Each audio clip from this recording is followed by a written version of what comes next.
तोहरे बारे में पता।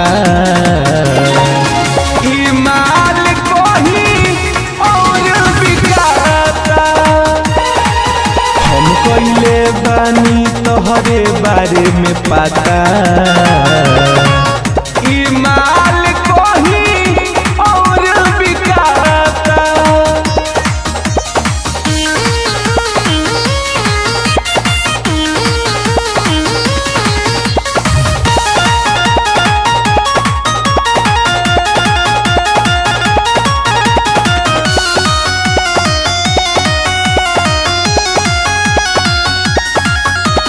बोला जानी ज्यादा ना तो खोइबो तुम्हार हो,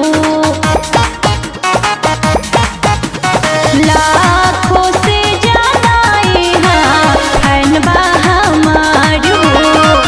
ओई संत बहले बारू देखिए के सपोर्ट तोहर करी सब कोई।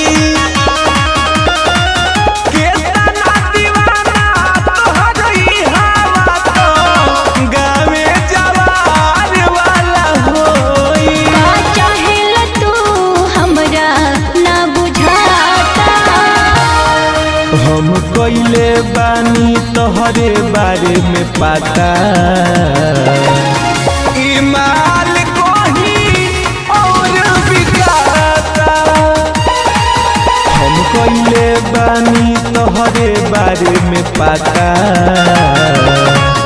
ई माल कोही और बिकाता।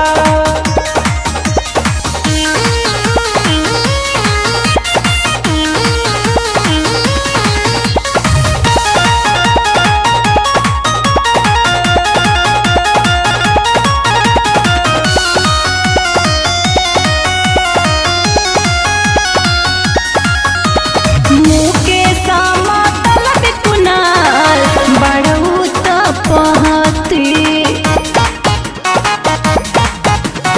रंजन रंगीला लावा चौल बनी थाती।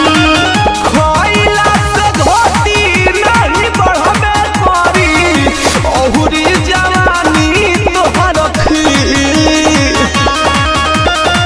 एक बार मौका देके देखल ना, पहिले से ज्यादा मजा मिली। ना और केहू से जोड़ब नाता, हम कइले बानी तोहरे बारे में पता।